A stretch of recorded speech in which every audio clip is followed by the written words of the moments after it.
Hello friends, welcome back to my channel. आज हम पढ़ेंगे इन्वायरमेंट लॉ का एक बहुत ही इंपॉर्टेंट टॉपिक है जो कि क्योटो प्रोटोकॉल के बारे में है। ठीक है, इसे हम इजी लैंग्वेज में समझेंगे। ठीक है, बहुत ही इजी लैंग्वेज में नोट्स आपको प्रोवाइड करूंगी। ये एग्जाम पॉइंट ऑफ व्यू से भी बहुत ही इंपॉर्टेंट है। ठीक है, अक्सर ये एग्जाम में पूछ लेते हैं। ठीक है, वीडियो स्टार्ट करने से पहले अगर अभी तक आपने मेरे चैनल को सब्सक्राइब नहीं किया है, पहले जाके चैनल को सब्सक्राइब कर दीजिएगा। एंड आपको इस नोट्स की PDF चाहिए प्रॉपर, तो आप मुझे DM भी कर सकते हैं टेलीग्राम पे, and WhatsApp number also given in my description. Let's start with the topic Kyoto Protocol. The Kyoto Protocol is the first international treaty aimed at reducing the greenhouse emission. It is a part of United Nations Framework Convention on the Climate Change. ठीक है, इसका क्या मतलब है कि Kyoto protocol एक international treaty है जिसका एक ऑब्जेक्टिव क्या है, ग्रीन हाउस गैस की एमिशन को कम करना है। ठीक है, और ये क्या है, क्योटो प्रोटोकॉल एक United Nation framework convention on climate change, जैसे कि मैंने आपको पेरिस कन्वेंशन में भी बताया था, UNFCCC का एक पार्ट है। ठीक है, नेक्स्ट क्या कह रहे हैं, it is legally binds the developed country to reduce the emission. ठीक है, इसकी एक सबसे इम्पॉर्टेंट बात यह है कि ये डेवलप कंट्रीज़ को लीगली बाइंड करती है कि वो अपने ग्रीन हाउस एमिशन को रिड्यूस करें। नेक्स्ट क्या किसकी बात करें, background and history. Adopted in 1997 at Kyoto, Japan, came into force 2005। ठीक है, क्योटो प्रोटोकॉल को कब अडॉप्ट किया गया, 1997 में। ठीक है, और इसको कम इनटू फोर्स कब लाया गया, 2005 में। ठीक है, it was created because earlier agreement like UNFCCC were not legally binding. That means इस प्रोटोकॉल को इसलिए बनाया गया था क्योंकि इससे पहले जो भी एग्रीमेंट किए गए थे, ठीक है, उसमें कंट्रीज़ के लिए इमिशन रिड्यूस के लिए कोई भी लीगल ऑब्लिगेशंस नहीं थी। नेक्स्ट क्या कह रहे हैं, ऑब्जेक्टिव, पर्पस या फिर aim, to reduce global warming. ठीक है, फर्स्ट ऑब्जेक्टिव क्या है, टू रिड्यूस ग्लोबल वार्मिंग। सबसे पहले ऑब्जेक्टिव ये है कि ग्लोबल वार्मिंग को कम करना है। ठीक है, to control emission of harmful gases responsible for the climate change. दूसरा ऑब्जेक्टिव ये है कि उन हार्मफुल गैसेस को इमिशन को कंट्रोल करना जो क्लाइमेट चेंज के लिए रिस्पॉन्सिबल है। थर्ड में क्या है, to stabilise atmospheric concentration of green house gases. That means तीसरे ऑब्जेक्टिव में ये कह रहे हैं कि एटमॉस्फेयर में ग्रीन हाउस गैसेस की कंसंट्रेशन को स्टेबल रखना है। Develop country must lead the reduction effort. Kyoto protocol का प्रिंसिपल ये भी है कि डेवलप कंट्री ने हिस्टोरिकल से ज़्यादा पोल्यूशन किया है, इसलिए एमिशन रिडक्शन में लीड रोल भी इन्हीं का होना चाहिए। ठीक है, यहाँ हो गया हमारा क्या क्या हमने कवर कर लिया अभी तक, इंट्रो देख ली, बैकग्राउंड एंड हिस्ट्री देख ली, ऑब्जेक्टिव, पर्पस एंड एम देख लिए। आपको इस वीडियो के डिस्क्रिप्शन में लिंक मिल जाएगा जहाँ पे मैंने सभी कन्वेंशंस कॉन्फ्रेंस कवर करी है। ठीक है, अगर कोई कवर नहीं हुई है तो आप मुझे कमेंट सेक्शन में या DM या फिर WhatsApp पे बता सकते हैं कि मैं कौन सी कन्वेंशन या कॉन्फ्रेंस कवर करूं। ठीक है, आपको लिंक में सभी वहाँ पे कॉन्फ्रेंस एंड कन्वेंशन इजीली मिल जाएंगी। ठीक है, नेक्स्ट देखते हैं, Kyoto protocol based on the common but differentiated responsibility CBDR। ठीक है, means all the country share responsibility but develop country more responsibly, historical polluted more, developing country India China less responsibility. ठीक है, सुनिए इसका क्या मतलब है। क्योटो प्रोटोकॉल एक बहुत ही इंपॉर्टेंट प्रिंसिपल है जिसे हम क्या कह रहे हैं, कॉमन बट डिफरेंशिएट रिस्पॉन्सिबिलिटी। ठीक है, इंपॉर्टेंट प्रिंसिपल है ये। ठीक है, क्योटो प्रोटोकॉल का इसका क्या मतलब है, क्लाइमेट चेंज को कंट्रोल करना और सभी कंट्रीज़ को कॉमन रिस्पॉन्सिबिलिटी देना। ठीक है, अब पर दूसरी साइड क्या कह रहे हैं, बट डेवलप्ड कंट्री है जो ऑलरेडी डेवलप्ड हो चुकी हैं, जैसे कि USA, यूरोप वाली कंट्री है, जापान वाली, इन्होंने हिस्टोरिकल ज़्यादा पोल्यूशन किया है तो इनकी ज़्यादा रिस्पॉन्सिबल बनती है। ठीक है, ज़्यादा रिस्पॉन्सिबिलिटी बनती है इनकी। ठीक है, ग्रीन हाउस रिडक्शन को कम करना। नेक्स्ट क्या कह रहे हैं, डेवलपिंग कंट्री के बारे में कह रहे थे, जैसे कि इंडिया होगी, चाइना होगी, इनकी रिस्पॉन्सिबिलिटी कंपैरेटिवली डेवलप्ड कंट्री से क्या है, कम मानी गई है क्योंकि इन्होंने हिस्टोरिकल इमिशन कम किया है। ठीक है, नेक्स्ट किसकी बात कर रहे थे, कंट्री क्लासिफिकेशन। नेक्स्ट है 1 country, develop country USA, UK, Japan, और कौन सी है, European etcetera must reduce the emission. That means annex 1 में जो कंट्री है में डेवलप कंट्री आती है, ठीक है। एनेक्स 1 में क्या कौन सी कंट्री आती है? डेवलप्ड कंट्री, ये याद रखना। एनेक्स 1 में डेवलप्ड कंट्री की बात कर रहे हैं, ठीक है। जैसे कि कौन कौन सी होगी? यूएसए होगी, जापान होगी और यूरोप होगी। इन कंट्रीज़ के लिए ग्रीन हाउस गैस एमिशन को रिड्यूस करना क्या माना गया है? मैंडेटरी, मतलब कि बाइंडिंग ऑब्लिगेशन है इनके लिए। नॉन एनेक्स 1 में कौन सी कंट्रीज़ आ गई? हमारी डेवलपिंग कंट्रीज आ गई, ठीक है। डेवलपिंग कंट्रीज़ आ गई। और इसमें कौन कौन सी कंट्रीज़ आ गई? जैसे कि आ गई हैं इसमें इंडिया, ब्राज़ील, चाइना, ठीक है। इन कंट्री के लिए क्योटो प्रोटोकॉल के अंदर कोई बाइंडिंग एमिशन रिडक्शन टारगेट नहीं दिया गया है, ठीक है। नेक्स्ट किसकी बात कर रहे हैं हम इसमें? कमिटमेंट की। Commitment period, first commitment period 2008 से 2012। Target reduce emission by 5% below 1990 level. Only developed countries has binding target, ठीक है। इसमें क्या कह रहे हैं कि फर्स्ट कमिटमेंट पीरियड में जो कि क्या है 2008 से लेके 2012 तक का था, ठीक है। इस पीरियड में डेवलप कंट्रीज़ को अपने एमिशन को 1990 मतलब कि 1990 के लेवल से एवरेज 5% कम करना था, ठीक है। और ये जो सिर्फ बाइंडिंग टारगेट था सिर्फ डेवलप्ड कंट्री के लिए ही था, ठीक है। अब सेकंड कमिटमेंट में किसकी बात कर रहे हैं कि सेकंड कमिटमेंट पीरियड जो है 2013 से 2020, ठीक है। Known as Doha amendment, extended Kyoto protocol, fewer countries participating. That means इसे क्या कहते हैं? सेकंड कमिटमेंट पीरियड को जो 2013 से 20 तक है उसे दोहा अमेंडमेंट के नाम से भी जाना जाता है, ठीक है। और इस अमेंडमेंट ने क्योटो प्रोटोकॉल को एक्सटेंड किया है, लेकिन इस बार पहले के मुकाबले कम कंट्रीज़ ने पार्टिसिपेट किया है, ठीक है। नेक्स्ट किसकी बात कर रहे हैं? Kyoto mechanism, emission trading. Countries can buy sell emission permit known as carbon trading, ठीक है। क्योटो प्रोटोकॉल का एक इम्पॉर्टेंट मैकेनिज्म इंट्रोड्यूस किया है क्योटो प्रोटोकॉल ने, ठीक है, जिसे हम क्या कह रहे हैं? emission ट्रेडिंग, ठीक है, जिसे कार्बन ट्रेडिंग भी कहते हैं। इसमें कंट्रीज़ अपने एमिशन परमिट्स को बाय और सेल कर सकती हैं, ठीक है। इसमें सेकंड क्या कह रहे हैं? Clean development mechanism. Develop country invest in eco friendly project in developing countries. Example solar plant, wind energy in India. Benefit reduce emission, help developing country grow sustainability. That means इस mechanism के according क्या कह रहे हैं कि developed countries हैं जो developing countries में इन्वायरमेंट फ्रेंडली प्रोजेक्ट में इन्वेस्ट कर सकती हैं, जैसे कि सोलर प्लांट हो गए और विंड एनर्जी प्रोजेक्ट हो गए, ठीक है। और इनके बेनिफिट क्या बता रहे हैं? क्लीन डेवलपमेंट मैकेनिज्म के, इससे पोल्यूशन कम होता है और जो डेवलपिंग कंट्रीज़ हैं वो फाइनेंशियली असिस्टेंस प्रोवाइड करती हैं और किसको प्रोवाइड करती हैं? डेवलपिंग कंट्रीज़ को, ठीक है। ग्रीन एंड सस्टेनेबल डेवलपमेंट को भी प्रमोट किया जाता है। नेक्स्ट किसकी बात करें? Joint implementation. Develop country invest in other developed countries. इसका क्या मतलब है कि एक डेवलप्ड कंट्री किसी दूसरे डेवलप कंट्री में एमिशन रिड्यूस प्रोजेक्ट में इन्वेस्ट कर सकती है, ठीक है। वन डेवलप कंट्री दूसरे डेवलप कंट्री के एमिशन रिडक्शन का जो प्रोजेक्ट है उसमें इन्वेस्ट कर सकती है।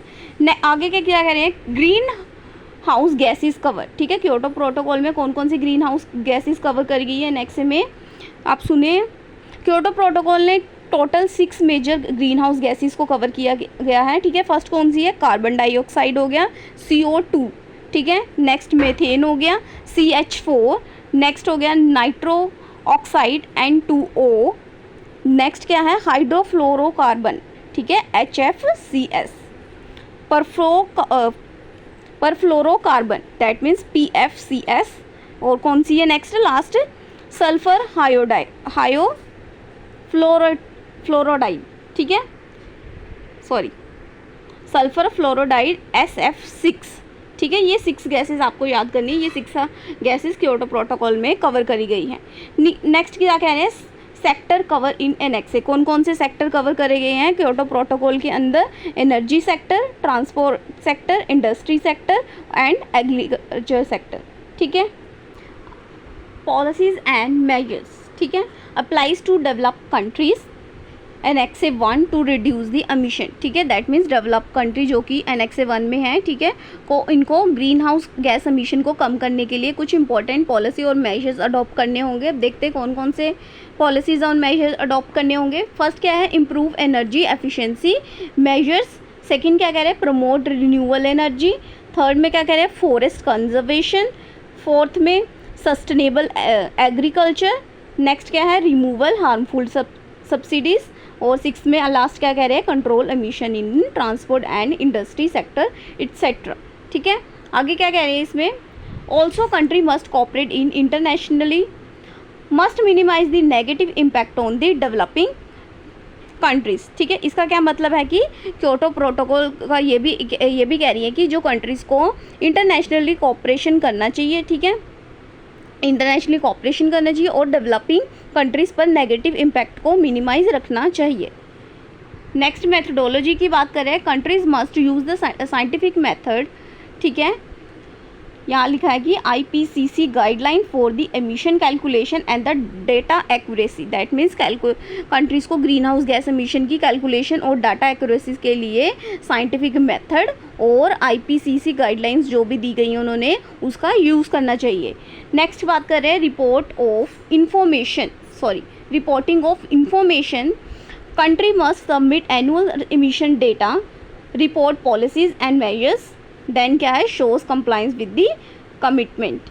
फिर देन ये आगे प्रोसेस है, रिव्यू सिस्टम, पीरियोडिक रिव्यू, ठीक है। पहले रिपोर्टिंग ऑफ इंफॉर्मेशन में क्या कह रहे हैं कि हर कंट्री को एनुअल एमिशन डाटा सबमिट करना होगा और अपनी पॉलिसी और मेजर की रिपोर्ट देनी होगी, ठीक है, और ये दिखाना होगा कि वो अपने कमिटमेंट्स के साथ ही कंप्लाइंस कर रहे हैं, ठीक है, जो भी उन्होंने कमिटमेंट की थी उनको पूरा कर रहे हैं। नेक्स्ट किसकी बात कर रहे थे, review system. Expert teams examine the and verifying the reports, check the compliance, ensure the transparency. That means Kyoto protocol में एक रिव्यू सिस्टम भी है, ठीक है, जहाँ एक्सपर्ट टीम अपने रिपोर्ट्स को वेरीफाई करती है और कंप्लायंस चेक करती है और ट्रांसपेरेंसी को इंश्योर करती है। नेक्स्ट लास्ट में क्या कह रहे हैं, periodic review of the protocol based on the scientific data, climate change impact, economic factor. That means protocol का टाइम टू टाइम एक रिव्यू भी किया जाता है जो मेनली इन फैक्टर पे बेस्ड होता है। कौन से फैक्टर पे बेस्ड है, साइंटिफिक डेटा पे, क्लाइमेट चेंज इम्पैक्ट पे एंड इकोनॉमिक फैक्टर्स पे, ठीक है।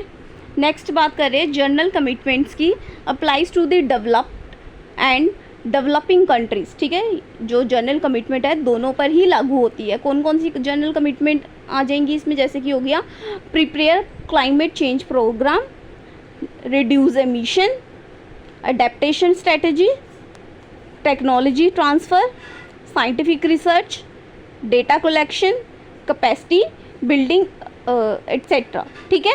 ये कौन सी आ गई, जनरल कमिटमेंट्स में सभी आ गई, ठीक है। Financial help to developing countries वो work through the UNFCCC financial system. That means Kyoto protocol के अंदर डेवलपिंग कंट्रीज़ को फाइनेंशियल असिस्टेंस भी प्रोवाइड की जाती है, जो UNFCCC मतलब कि United Nation framework on the convention on climate change, ठीक है, फाइनेंशियल सिस्टम के थ्रू दी जाती है, ठीक है। नेक्स्ट चीज़ की बात करें, conference of the party, that means COP, इसे COP भी कहते हैं। क्योटो प्रोटोकॉल का एक सुप्रीम बॉडी है ये, ठीक है, supreme body of the Kyoto protocol, function review the implementation, take decision, developed rules. That means इसका इंपॉर्टेंट फंक्शन क्या है, प्रोटोकॉल के इम्प्लीमेंटेशन का रिव्यू करना, ज़रूरी डिसीजन लेना और रूल और प्रोसीजर को डेवलप करना। नेक्स्ट क्या है, Kyoto protocol establish a compliance system. Compliance system की बात करें, जो क्या करेंगे, monetary, penalty, enforcement. That means इसका क्या पर्पस होगा, मॉनिटरिंग करना, पेनल्टी इम्पोज करना, इन्फोर्समेंट करना, ठीक है, क्योटो प्रोटोकॉल के लिए। यानी ये इंश्योर करता है कि कंट्रीज़ अपने कमिटमेंट को प्रॉपरली फॉलो करें। नेक्स्ट इसकी बात करें, dispute resolution, same as UNFCCC negotiation attribution. Dispute resolution के प्रोविज़न UNFCCC के सिमिलर ही हैं, ठीक है। डिस्प्यूट को सॉल्व करने के लिए किन चीज़ों का यूज़ किया जाता है, नेगोशिएशन और आर्टिब्यूशन जैसे मेथड्स का यूज़ किया जाता है। नेक्स्ट किसकी बात करें, अमेंडमेंट्स रिक्वायर्स कंसेंसस और 3/4 मेजोरिटी वोट, ठीक है। क्योटो प्रोटोकॉल में अमेंडमेंट के लिए कंसेंसस चाहिए से डिसीजन लिया जाता है, ठीक है, कंसेंसस से डिसीजन लिया जाता है, या फिर अगर कंसेंसस ना हो तो 3/4 की मेजोरिटी वोट से अमेंडमेंट पास की जाती है, ठीक है। नेक्स्ट चीज़ की बात करें, open for signature 1998 to 1999, that means Kyoto protocol 1998 से लेके 1999 तक के सिग्नेचर्स के लिए ओपन था, सॉरी। नेक्स्ट बात कर रहे हैं withdrawal, country can leave after 3 year participation with 1 year notice, that means withdrawal में क्या कह रहे हैं कि कोई भी कंट्री प्रोटोकॉल में पार्टिसिपेशन के 3 साल बाद, पहले तो उसने पार्टिसिपेशन कर ली बट पार्टिसिपेशन के 3 साल बाद विड्रॉ भी कर सकती है, ठीक है। लेकिन विड्रॉल इफेक्टिव होने के लिए मतलब कि 1 साल का पहले उसे नोटिस देना ज़रूरी है, ठीक है। नेक्स्ट क्या बात करें, ऑथेंटिक टेक्स्ट के बारे में, available in Arabic, Chinese, English, French, Russian, Spanish, ठीक है। ये 6 लैंग्वेज में ये क्योटो प्रोटोकॉल का जो भी टेक्स्ट है वो अवेलेबल है। नो रिजर्वेशन अलाउड, ठीक है। क्या कह रहे हैं कि रिजर्वेशन अलाउड नहीं है, यानी कोई भी कंट्री प्रोटोकॉल को एक्सेप्ट करते वक्त अपनी कंडीशन इम्पोज नहीं कर सकती है। नेक्स्ट बात करें दोहा अमेंडमेंट की, ठीक है, जैसे हमने सेकंड कमिटमेंट में शायद पढ़ा था, ठीक है। वो यहाँ पे थोड़ा सा इसका देख लीजिए। क्योटो प्रोटोकॉल, ये मैंने ऐसे बताया कि एक क्योटो प्रोटोकॉल की एक एक्सटेंशन है। Doha amendment is an amendment to Kyoto protocol adopted 2012 Doha Qatar, ठीक है। इसे कब करा गया था, अडॉप्ट 2012 में किया गया था, और इसका पीरियड जैसे मैंने आपको पीछे बताया 2013 से 20 तक का इसका पीरियड है, ठीक है, जो कि सेकंड कमिटमेंट के अंदर आ रही है, ठीक है। एम क्या है, continue effort to reduce the green house gas after the 2012, इसका मेन एम क्या है कि ग्रीन हाउस गैस के एमिशन को कम करना 2012 के बाद जो भी हुई है, ठीक है। फीचर्स क्या बता रहे हैं इसमें, new emission reduction target for the developing country, ठीक है, इसने एक टारगेट सेट किया है, न्यू एमिशन टारगेट को सेट किया है डेवलप कंट्रीज़ के लिए, और participation reduced, many countries opted out, ठीक है, पार्टिसिपेशन रिड्यूस हुई है इससे काफ़ी कंट्रीज़ ने की, और cover same green house gases, ठीक है, इसमें सेम ही ग्रीन हाउस गैसेस कवर करी हैं जो मैंने आपको पीछे बताई हैं, 6 गैसेस की जो हमने बात कर दी। नेक्स्ट किसकी बात हो रही है यहाँ पे, difference between Kyoto protocol and the Paris agreement, ठीक है, ये मैंने आपको पहले ही करवा दिया था। अगर आपको लिंक मिल जाएगा डिस्क्रिप्शन में, पेरिस एग्रीमेंट वाले टॉपिक में मैंने आपको करवा दिया ये, ठीक है, आपको लिंक में सभी कन्वेंशन वगैरह मिल जाएंगी यानी कॉन्फ्रेंस। नेक्स्ट क्या बात करें, US sign but never ratified Kyoto protocol, reason no obligation for developing countries like China and India. इसमें क्या कह रहे हैं कि यूएसए ने साइन करी थी क्योटो प्रोटोकॉल को बट नेवर रेटिफाई, इसको रेटिफाइड नहीं किया गया क्योंकि इसमें कोई भी ऑब्लिगेशन नहीं है डेवलपिंग कंट्रीज़ के लिए, ठीक है, जैसे कि चाइना एंड डेवलपिंग कंट्री के लिए इनके लिए कोई भी ऑब्लिगेशन नहीं थे, इसलिए इन्होंने सिर्फ साइन किया, रेटिफाइड नहीं किया था यूएसए ने। अचीवमेंट्स क्या है इसकी क्योटो प्रोटोकॉल की देख लेना, create a global awareness about the climate change, ठीक है, अवेयरनेस फैल गई थी लोगों में क्लाइमेट चेंज के लिए, और इस्टेब्लिश किया था कार्बन मार्केट्स, और प्रमोट द रिन्यूएबल एनर्जी, और help in the reduce the emission in the same countries, ठीक है, रिड्यूस किया था ग्रीन हाउस गैस एमिशन को काफ़ी कंट्रीज़ में, सम कंट्रीज़ में। क्रिटिसिज्म थोड़ा सा देख लेते हैं इसका, developing countries had no binding targets, ठीक है, इसमें डेवलपिंग कंट्रीज़ के लिए कोई भी बाइंडिंग टारगेट नहीं है, जैसे कि हमने ऊपर देखा यूएसए ने साइन करी, उसको रेटिफाइड नहीं किया क्योंकि इनके लिए कोई ऑब्लिगेशन ही नहीं थे डेवलपिंग कंट्रीज़ के लिए। नेक्स्ट क्रिटिसिज्म क्या है, सम कंट्रीज विड्रॉ और डिड नॉट पार्टिसिपेट, ठीक है, बहुत सारी कंट्री ने विड्रॉ कर दिया था और पार्टिसिपेट नहीं किया। ग्लोबल एमिशन स्टिल इंक्रीज, जो ग्लोबल एमिशन है वो स्टिल इंक्रीज हो ही जा रहा है। Emission reduction target were too weak, जो भी एमिशन रिडक्शन का टारगेट इन्होंने सेट किया है वो बहुत ही वीक है। And then replacement Kyoto protocols important reduce after the 2020, ठीक है, क्योटो प्रोटोकॉल की जो इंपॉर्टेंस थी 2020 के बाद कम हो गई थी, replace by the Paris agreement, जिसे रिप्लेस कर दिया गया था क्योटो प्रोटोकॉल को पेरिस एग्रीमेंट से, ठीक है। Include all the countries develop plus developing country, क्योंकि पेरिस एग्रीमेंट में दोनों कंट्रीज़ को इन्वॉल्व कर लिया था, डेवलप कंट्रीज़ को भी और डेवलपिंग को भी, और ये जो पेरिस एग्रीमेंट था वो मोर फ्लेक्सिबल और यूनिवर्सल था, ठीक है। नेक्स्ट थोड़े से केसेस हैं, वेंटर वैली तहसील welfare forum versus union of India, ये केसेस देख लेना। नेक्स्ट केस है Indian council for environment legal action versus union of India, MC Mehta versus Kamal Nath. Next sustainable development Narmada Bachao Andolan versus union of India. अगर आपको ये केसेस लिखने आप मेंशन कर सकते हैं, जिसको नहीं लिखने वो नहीं भी लिख सकता है, ठीक है। और कौन सा है, Subhash Kumar versus state of Bihar का केस है। Next MC Mehta versus union of India, ये सभी केस इसी से रिलेट कर रहे हैं, आप लिख सकते हैं इसमें ये सभी केसेस, ठीक है। यहाँ पे हो गया हमारा ये कॉन्सेप्ट क्लियर।